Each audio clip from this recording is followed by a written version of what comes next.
పెద్దపల్లి జిల్లాలో ఈ రబీ సీజన్లో రికార్డు స్థాయిలో సుమారు 60,000 మంది రైతుల నుండి 4,35,000 మెట్రిక్ టన్నుల వరిధాన్యం కొనుగోలు చేసినట్టు జిల్లా కలెక్టర్ కోయ శ్రీహర్ష తెలిపారు. జిల్లాలో ఎస్ఐఆర్ ప్రక్రియ కొనసాగుతుందని 80% ఓటర్ మ్యాపింగ్ జరిగిందని తెలిపారు.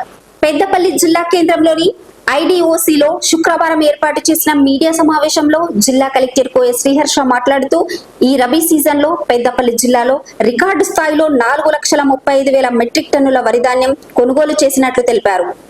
జిల్లాలో 334 కొనుగోలు కేంద్రాలు ఏర్పాటు చేసి 60,000 మంది రైతుల నుండి వరిధాన్యం కొనుగోలు చేశామని, నేటి వరకు 93% పేమెంట్ చేయడం జరిగిందని తెలిపారు. ఇతర రాష్ట్రాల నుండి వరిధాన్యం తెచ్చిన 3 లారీలను సీజ్ చేసినట్టు తెలిపారు.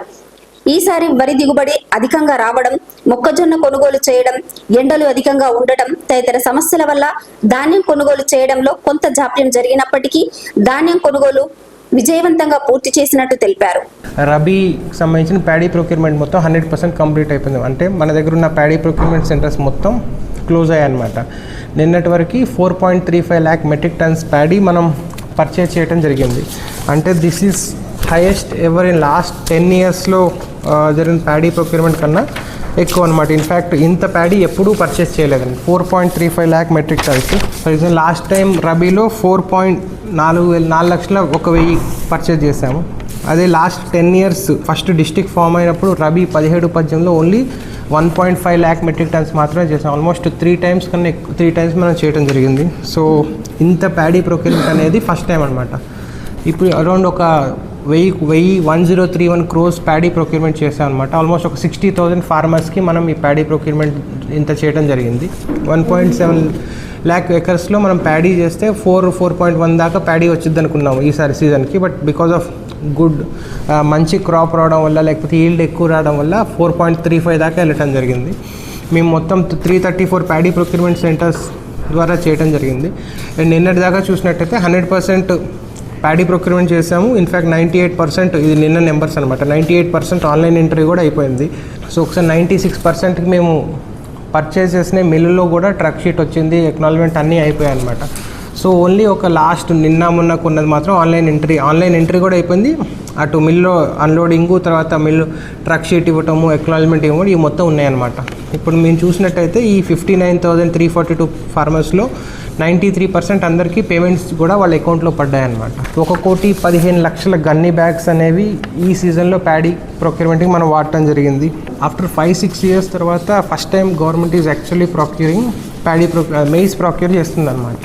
సో మనం చూసినట్టయితే పెద్దపల్లి ఈసారి ఎక్కువ ఫార్మర్స్ అనేది ఎక్కువ మంది మెయిస్కి కన్వర్ట్ అయ్యారు. అబౌట్ 18,000 ఎకరాలు మెయిస్కి వచ్చిందనమాట. 18,191 acres ఈసారి యాక్చువల్గా మెయిస్ పెద్దపల్లిలో రబీలో వేశారు. దానికి ప్రపోర్షనేట్గా about 59,000 metric tons maize yield వచ్చింది అనుకున్నాం అన్నట్టు. సీడ్కి కానీ, లేకపోతే డొమెస్టిక్ కన్జంప్షన్ కానీ, మిగతా వేటికి అట్లా చాలా వరకు అబౌట్ 60% దాకా వాటికి పోయిద్ది అనుకొని మేము ఇనీషియల్గా ప్లాన్ చేసుకున్నప్పుడు మాకు మార్కెట్ వాళ్ళు చెప్పినప్పుడు ఒక 19,000 మెట్రిక్ టన్స్ మీరు ప్లాన్ చేసుకోండి, మీరు పర్చేజ్ చేసుకోండి అన్నారు. So that is our initial target. మేము ఇనీషియల్ గవర్నమెంట్ పర్చేజ్ చేద్దాం అన్నప్పుడు మా దగ్గర 1-2 సెంటర్స్ ప్లాన్ చేసాము. తర్వాత వేకెంట్ స్పేసెస్కి మాకు ఐడియా లేదు, ట్రాన్స్పోర్ట్కి కూడా, హమాలీస్కి కూడా సమస్యలన్నీ అప్పుడు ఏమీ లేకుండా 0 నుంచి స్టార్ట్ చేసామన్నట్టు. మేము ఫస్ట్ వారం స్టార్ట్ చేసినప్పుడు యావరేజ్గా 100 నుంచి 150-200 మెట్రిక్ టన్స్ మాత్రమే చేసాం అనమాట. సో ఇది ఇనీషియల్గా స్టార్ట్ చేసినప్పుడు. ఒక 10-15 days తర్వాత మేము మల్టిపుల్ లొకేషన్స్లో గోడౌన్ పెట్టాం.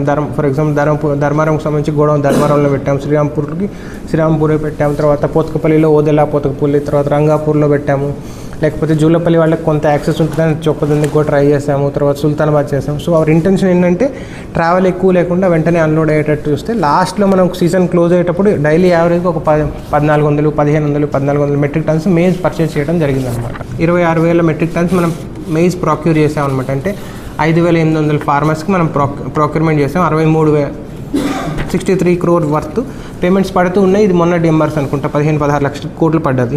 ప్రాక్టికల్గా ఇష్యూస్ ఉన్నాయి ఏంటంటే, ఫర్ ఎగ్జాంపుల్ ఈసారి ఎండ చాలా ఉంది. మేము నా పెద్దపల్లి నుంచి ఒక వెహికల్ వెళ్ళింది అంటే మిల్ దగ్గర పొద్దున వెళ్తే బై ఈవినింగ్ క్లియర్ అయ్యి వచ్చింది. అది స్టాండర్డ్ లాస్ట్ 4 seasonsలో మనం నోట్ చేసుకుంది, చూసింది. బట్ ఈసారి డిలే అనేది ఎక్కువ వచ్చింది అనమాట. 1 because of west Bengal elections కానీ, లేకపోతే హమాలీస్ లేకపోవడం కానీ, సమ్మర్ హీట్ ఎక్కువ అవడం కానీ, వాళ్ళు మధ్యాహ్నం పనిచేయకపోవడం కానీ, ఇట్లా కొంత గ్యాప్ వచ్చింది. ఆన్ టాప్ ఆఫ్ దట్ ఏమైందంటే ఒకేసారి క్రాప్ ఎక్కువ వచ్చింది, మేజ్ ఎక్కువ వచ్చింది, మొత్తం ఒకేసారి అవ్వడం వల్ల కొంత లోడ్ పడింది. అండ్ మోస్ట్ ఇంపార్టెంట్ అంటే మేము ఎక్కువ మేజ్ మీద ఫోకస్ చేస్తాం. అవర్ ఇంటెన్షన్ ఏంటంటే ఒకవేళ ఇన్ కేస్ ప్యాడీ ఎంత తడిచినా కానీ మేము పర్చేస్ చేసే కెపాసిటీ మాకుంది, మాకు ఆ బాయిల్డ్ టార్గెట్ ఉంది, మాకు బాయిల్డ్ మిల్స్ ఉన్నాయి కాబట్టి ప్యాడీ తడిచినా తీసుకుంటామన్న కాన్ఫిడెన్స్ మాకుంది. మేము ఆ కాన్ఫిడెన్స్ ఫార్మర్స్ కూడా కల్పించామంట. బట్ మేజ్లో అయితే వర్షం పడితే అది ఫంగస్ వచ్చింది, క్రాప్ డ్యామేజ్ అయింది కాబట్టి focus was more on maize అనమాట. ఇన్ఫ్యాక్ట్ నా 4.6 దాకా ప్రొక్యూర్ చేసినమాట ఇంత తక్కువ టైంలో.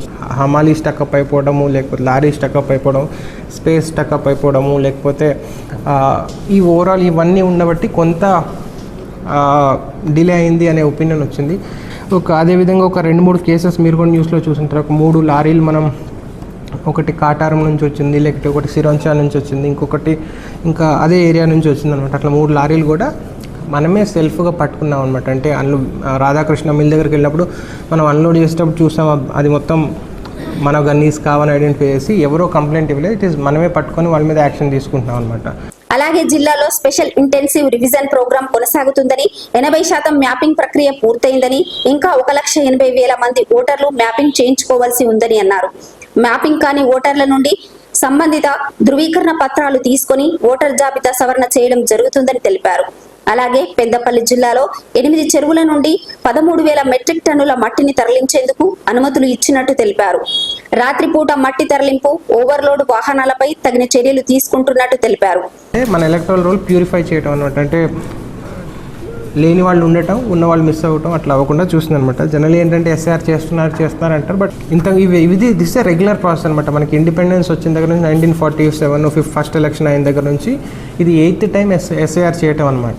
2002లో ఎస్ఐఆర్ చేశారు కాబట్టి 2002 లిస్ట్ అనేది, ఓటర్ లిస్ట్ అనేది కరెక్ట్, అది ప్రామాణికం అనుకొని ఎలక్షన్ కమిషన్ ముందుకెళ్తుంది. సో ఇప్పుడు ఏం చేస్తున్నామంటే 2002 లిస్ట్ పెట్టుకొని మొన్న 2025 లిస్ట్ ఓటర్ లిస్ట్ పక్కన పెట్టుకుంటాం. ఈ లిస్ట్లో ఉన్న వాళ్ళకి 2002 వాళ్ళతో ఏమైనా రిలేషన్ ఉంటే వీళ్ళు కరెక్ట్ అనుకుంటాం. ఫర్ ఎగ్జాంపుల్ నేను 2002లో నా పేరు లేదు, సో నేను 2025లో నా పేరు ఉంది. సో నేను 2025లో 2022 మా మదర్ పేరు కానీ ఫాదర్ పేరు కానీ 2002 లిస్ట్లో ఉంది అంటే నేను ఆ రిలేషన్ ఎస్టాబ్లిష్ చేసి మ్యాప్ చేసుకుంటాను అనమాట. దాన్ని మ్యాపింగ్ అంటారు, ఎస్ఐఆర్ మ్యాపింగ్, ఎలక్టోరల్ మ్యాపింగ్ అంటారు అనమాట. సో అట్లా మనం చూసినట్టయితే పెద్దపల్లి డిస్ట్రిక్ట్లో ఇప్పటిదాకా 80% వాళ్ళందరూ మ్యాప్ అయ్యారనమాట. ఒకవేళ మేము మ్యాప్ చేయలేదు, లేకపోతే వాళ్ళే మాకు హెల్ప్ చేస్తారు, నా ఓటు ఒరిస్సాలో ఉంది, నా ఓటు వెస్ట్ బెంగాల్లో ఉంది అంటే మ్యాప్ చేస్తా అన్నాడు. మ్యాప్ చేయలేదు, మ్యాప్ అవ్వలేదు అంటే వాళ్ళు కొన్ని డాక్యుమెంట్స్ సబ్మిట్ చేయాల్సి ఉంటుంది. ఫర్ ఎగ్జాంపుల్ నేను 2025లో నా ఓటు హక్కు ఉంది, నాకు ఓటర్ రోల్లో నా పేరు ఉంది, బట్ 2002లో ఉన్న వాళ్ళకి నేను ఎక్కడ లింక్ మ్యాప్ అవ కానీ రిలేషన్ కానీ చూపెట్టలేకపోయాను అనుకోండి, నేను కొన్ని డాక్యుమెంట్స్ ఇవ్వాల్సి వచ్చింది. ఒక ఫామ్ మీకు ఇవ్వటం ఫామ్ 6 అనుకుంటే ఇస్తారు, ప్లస్ మా మదర్ కానీ ఫాదర్ కానీ, mother father based on different criteria ప్రకారం వాళ్ళ ప్రూఫ్ ఆఫ్ రెసిడెన్స్ ఇవి మొత్తం మనం ఇవ్వాల్సి ఉంటుంది అనమాట. సో అట్లా ఇచ్చామంటే వాళ్ళు కూడా ఈ జెన్యూన్ ఓటర్ కింద లెక్క పెడతాం. అట్లా అవన్నీ ఇవ్వకుండా ఉన్న వాళ్ళు మనం డౌట్ఫుల్ కేసెస్ లాగా పెట్టేసి వాటిని సపరేట్ డీల్ చేస్తాం అనమాట. పెద్దపల్లి డిస్ట్రిక్ట్లో ఒక 8 ట్యాంక్స్లో ఇవ్వటం జరిగింది.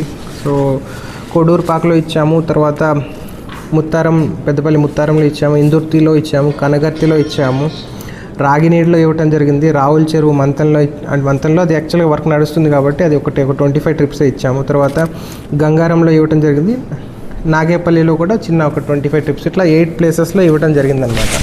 సో ఆ ఇచ్చేటప్పుడు కూడా మేము మా ఇరిగేషన్ వాళ్ళతో కూడా చెప్పామన్నమాట, ఎంత డీప్గా వెళ్ళాలి, ఎట్లా వెళ్ళాలి అనేది కొంత మానిటర్ చేస్తూ తీసుకోమని చెప్పడం జరిగింది. దీనికి వీళ్ళు పేమెంట్ అనేది కలెక్టరేట్కే పేమెంట్ చేస్తారు, మేము వాళ్ళకు ఒక ప్రొసీడింగ్ ఇస్తాము. ఆ ప్రొసీడింగ్ బేస్ చేసుకొని తహసీల్దార్ స్పీడ్లో ఒక మనిషిని పెట్టేసి ప్రతి వెహికల్కి కూడా ఇట్లా ఒక వే బిల్లు లేకపోతే ట్రాన్సిట్ ఫామ్ ఇట్లా ఇవ్వటం జరుగుతుంది. 3 కాపీస్ లాగా ఇస్తున్నారు. అట్లా ప్రతి బండికి మేము పెడుతున్నాము, దీంట్లో టైం కూడా ఇస్తున్నాం అనమాట. ఇంకోటి ఏం చెప్తున్నామంటే మార్నింగ్ నుంచి నాట్ ఆఫ్టర్ ఈవినింగ్ 6 తర్వాత చేయడానికి లేదు అని చెప్పడం జరుగుతుందన్నమాట. జిల్లాలో ధర్మారం, ముత్తారం మండలాల్లో అన్యాక్రాంతమైన ప్రభుత్వ భూములను తిరిగి స్వాధీనం చేసుకున్నట్టు తెలిపారు. పెద్దపల్లి మండలంలో శ్రీ రంగనాయక స్వామి దేవాలయ భూముల అన్యాక్రాంతంపై తమకు ఫిర్యాదులు వచ్చాయని, సమయాభావం వల్ల దృష్టి సారించలేకపోయామని అన్నారు. అలాగే పెద్దపల్లి, రామగుండం, ఐటీఐలలో ఏర్పాటు చేసిన ఏటీసీ సెంటర్లలో చదివిన విద్యార్థులకు ప్రముఖ కంపెనీలలో ఉద్యోగాలు వచ్చాయని, ప్రస్తుతం అడ్మిషన్లు జరుగుతున్నాయని, విద్యార్థులు ఈ అవకాశాన్ని సద్వినియోగం చేసుకోవాలని సూచించారు. ఒకటి గవర్నమెంట్ ల్యాండ్స్ లాస్ట్ 1 monthలో ఒక అరౌండ్ ఒక 250 acres దాకా మేము ఎంక్రోచ్మెంట్ క్లియర్ చేయడం జరిగింది. ఒకటి మీరు చూసినట్టయితే ధర్మారంలో బొమ్మారెడ్డిపల్లి శివార్లో 679 సర్వే నెంబర్, అది గవర్నమెంట్ ల్యాండ్ని అన్ఆథరైజ్గా ఇనామ్ చేసి ట్రాన్సాక్షన్ జరిగాయని చేస్తే మేము డీటెయిల్ ఎంక్వైరీ చేసి ఆ 72.03 acres మొత్తం మేము తీసుకున్నాం, మా కంట్రోల్లోకి తీసుకున్నాం. అక్కడ మా బోర్డ్స్ కూడా పెట్టాం. అదేవిధంగా నరసింగాపూర్లో ఒక 48 acres కూడా మేము కంట్రోల్లో తీసుకోవడం జరిగింది. అదేవిధంగా మీరు చూసినట్టయితే దర్యాపూర్లో లాస్ట్ 1 week నుంచి అరౌండ్ ఒక 78 acres ముత్తారంలో, అది కూడా ఎంక్రోచ్మెంట్ నుంచి రిమూవ్ చేస్తున్నాం అనమాట. We are trying to create a land bank for government utilities కానీ గవర్నమెంట్ ప్రయోజనార్థం ఏమైనా ప్లాన్ చేస్తున్నాం అనమాట.